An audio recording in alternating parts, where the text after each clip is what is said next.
जय श्री कृष्ण मित्रों आज जो मैं आपको उस श्रृंखला से आगे बताने जा रहा हूँ, जहाँ तक मैंने कल आपको बताया था गुरु का प्रभाव जन्म कुंडली के 12 ही भावों में। आपने जैसा कि देखा कि जन्म कुंडली के 12 ही भावों में मैंने आपको गुरु के प्रभाव के बारे में बताने के लिए कहा है, तो उसमें से मैंने षष्ठम भाव तक कल बता दिया था। आज मैं सप्तम से द्वादश तक इसको पूर्ण करूँगा। और अगर आप मेरे चैनल पर नए हैं तो अगर आपको मेरी बातें कुछ अच्छी लग रही है, ज्ञानवर्धक लग रही है, तो मेरे चैनल को आप लाइक अवश्य करें, वीडियो को सब्सक्राइब करें, चैनल को अपने मित्रों से भी शेयर करें। और जन्म कुंडली अध्ययन करवाना चाहते हैं तो दिए गए नंबरों पर संपर्क करें। निःशुल्क करवाना चाहते हैं तो कमेंट करके उसमें लिखिए, हम देखेंगे उसको, और जैसे ही हमको लगेगा हम आपके जन्म कुंडली अध्ययन अवश्य करेंगे। ठीक है मित्रों, ये मैं आपको बता देता हूँ। ठीक है मित्रों, अब आज जो हम चर्चा करने जा रहे हैं वो है सप्तम भाव से द्वादश भाव तक जन्म कुंडली के बारे में। तो सप्तम भाव में यदि आपकी जन्म कुंडली के सप्तम भाव में गुरु विराजमान है तो आप मान करके चलिए कि कहीं ना कहीं यह दाम्पत्य जीवन को अत्यंत मधुर, सुंदर और ज्ञानवर्धक और प्रेम वाला बनाने का कार्य करेंगे। गुरु की दृष्टि लग्न पर पड़ेगी तो अगर ये स्त्री की कुंडली है तो आपके पुरुष, स्त्री की अगर कुंडली है तो स्त्री की कुंडली है तो सप्तम में अगर आपके गुरु बैठे हैं तो कहीं ना कहीं यह आपके मतलब अगर मान लीजिए कि किसी स्त्री की कुंडली है तो सप्तम भाव किसका हुआ? पति का हुआ। अब पति के भाव में अगर गुरु विराजमान है तो गुरु पति के भाव में बैठ करके पुनः आपके व्यक्तित्व पर दृष्टि डालेंगे तो कहीं ना कहीं आपके व्यक्तित्व को निखारने का कार्य करेंगे, आपके व्यक्तित्व में कुछ नयापन लाने का कार्य करेंगे, आपके व्यक्तित्व में एक तेज लाने का कार्य करेंगे। ठीक है मित्रों, ये मैं आपको बता देता हूँ।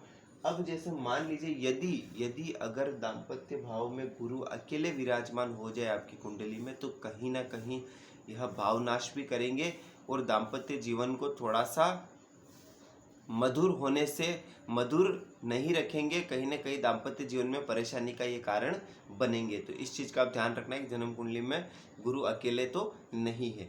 ठीक है, अब जैसे कि मान लीजिए यहाँ से 5 दृष्टि पड़ेगी आय भाव पर, तो कहीं ना कहीं व्यक्ति के विवाह के उपरांत उसके आय में वृद्धि ये लाने का कार्य करेंगे। ठीक है मित्रों, सप्तम में दृष्टि पड़ेगी तो कहीं ना कहीं व्यक्तित्व को बड़ा करने का कार्य करेंगे।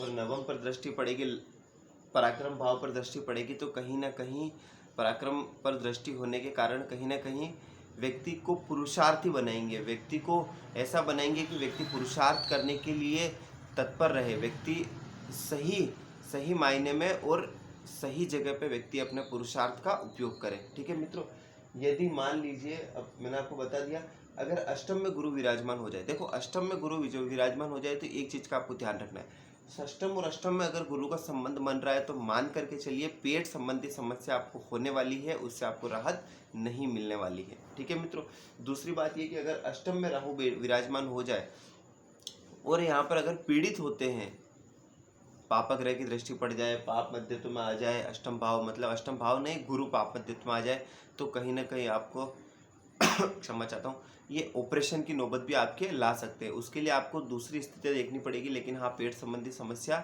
उत्पन्न कर सकते हैं। ठीक है मित्रों, अब जैसे कि मान लीजिए कि यहाँ पर गुरु विराजमान होकर के अपने 5 दृष्टि कहाँ डालेंगे, 2 3 4 5 व्यय भाव पर, तो आपका जितना भी खर्च होगा वो सारा सद कार्यों में खर्च होगा, अच्छे कार्यों में आपका व्यय होगा, धार्मिक कार्यों में आपका व्यय होगा। यहाँ पर बैठ करके 7वीं दृष्टि कहाँ डालेंगे,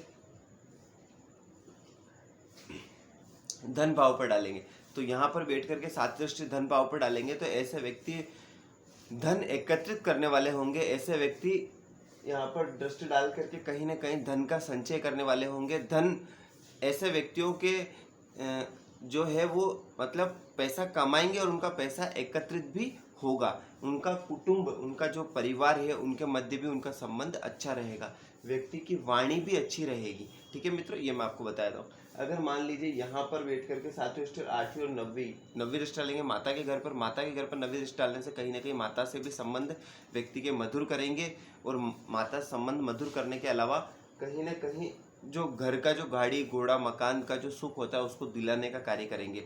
ठीक है मित्रों, अगर आप प्रयासरत है और आप लगे हुए हैं अपने प्रयास में लगे हुए हैं मकान के, गाड़ी घोड़े के, तो 100% आपको मकान और गाड़ी घोड़ा आपका मिलेगा, ये मैं आपको बता देता हूँ। ठीक है मित्रों, अब जैसा कि मैं आपको बता रहा था कि गुरु यहाँ पर बैठ गए तो अच्छा, मतलब गुरु की जो दृष्टि है वो अमृत दृष्टि है, अमृतमय दृष्टि।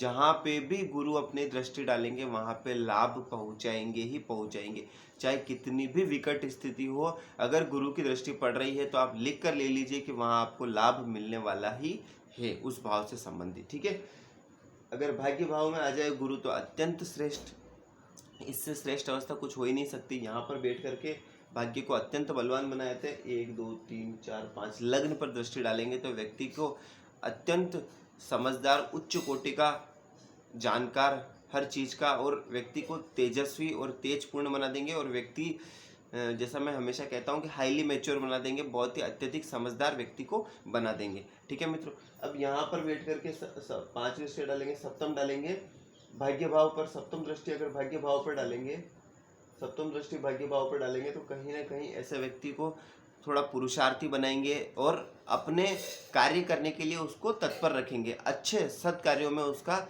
पुरुषार्थ खर्च होगा। ठीक है मित्रों, और छोटे भाई बहनों से भी उसके संबंध अच्छे बनाएंगे। यहाँ पर भी बैठ करके 8वीं और 9वीं दृष्टि डालेंगे ज्ञान भाव पर, तो कहीं ना कहीं ऐसा व्यक्ति अत्यंत ज्ञानी और ज्ञान के क्षेत्र में ही अपनी ऊर्जा खर्च करने वाला होगा, और यहाँ पर दृष्टि डालकर कहीं ना कहीं व्यक्ति को पुत्र संतति अवश्य देते हैं। और यहाँ पर बैठ करके कहीं ना कहीं, यहाँ पर दृष्टि डाल करके कहीं ना कहीं व्यक्ति को शिक्षा में रुचि दिलाने वाला वह बनाते हैं। मतलब अगर आप कोई देख रहे वीडियो, कोई छोटा बच्चा है आपके घर में, या अगर उसकी ऐसी स्थिति यहाँ पर गुरु बैठा है तो शिक्षा ग्रहण, वो अच्छी उच्च कोटि की शिक्षा ग्रहण करेगा, ये आप मान करके चलिए। ठीक है मित्रों, अब अगर 10वें भाव में गुरु विराजमान हो जाए तो 10वें भाव में गुरु बैठ करके कहीं ना कहीं पिता से संबंध अच्छा बनाने का कार्य करते हैं।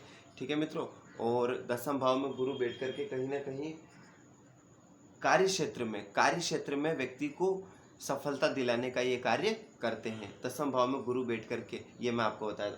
5वीं दृष्टि कहाँ पड़ेगी? 1 2 3 4 भाव, धन भाव पर, तो धन को संजोने का कार्य करेंगे, धन दिलाने का कार्य करेंगे, पैतृक संपत्ति दिलाने का कार्य करेंगे, वाणी को अच्छी करने का कार्य करेंगे, और कहीं ना कहीं द्वितीय भाव में बैठ करके अपने परिवार कुटुंब का भी ये घर है तो उसमें भी कहीं ना कहीं मधुरता लाने का ये कार्य करेंगे। यहाँ पर बैठ करके 1 2 3 4 5 6 7 माता के घर में अपनी दृष्टि डालेंगे, तो माता के घर में दृष्टि डाल करके कहीं ना कहीं माता से संबंध अच्छे करेंगे। घर घोड़ा, घर वाहन, इन सब का एक घर है तो उसको, उसमें वृद्धि करने का ये कार्य करेंगे। ठीक है मित्रों, अब जैसे मान लीजिए यहाँ पर बैठ के 7वीं 8वीं 9वीं दृष्टि डालेंगे रोग रिपु ऋण भाव पर, तो रोग रिपु ऋण भाव पर दृष्टि डाल करके कहीं ना कहीं रोग रिपु ऋण में यह वृद्धि करने का कार्य करेंगे। ऐसा नहीं करेंगे, रोग रिपु ऋण भाव में दृष्टि डाल करके व्यक्ति को कहीं ना कहीं ऋण से बचाने का कार्य करेंगे, शत्रुओं से बचाने का कार्य करेंगे, इन सब से बचाने का कार्य करेंगे। ठीक है मित्रों, तो यहाँ पर दृष्टि डाल के कहीं ना कहीं एक चीज़ और बता दूँ आपको कि यहाँ पर दृष्टि डाल करके अगर आपके ऊपर ऋण भी है तो उसको ससम्मान आपसे उतरवाने का कार्य करेंगे, उससे मुक्त दिलाने का ये कार्य करेंगे। ठीक है मित्रों, अब जैसा कि मैंने आपको बता दिया, लाभ भाव में अगर गुरु विराजमान हो जाए तो आप मान करके चलिए ऐसा व्यक्ति को जीवन में लाभ की कोई कमी नहीं रहती, अनवरत उसको लाभ होता ही रहता है। 1 2 3 4 5 दृष्टि डालेंगे पुरुषार्थ पर, ऐसा व्यक्ति अत्यंत पुरुषार्थी होता है और अपने पुरुषार्थ से ही अपने जीवन में लाभ के रास्ते स्वयं बनाता है, और छोटे भाई बहनों से भी उसके संबंध मधुर रहते हैं।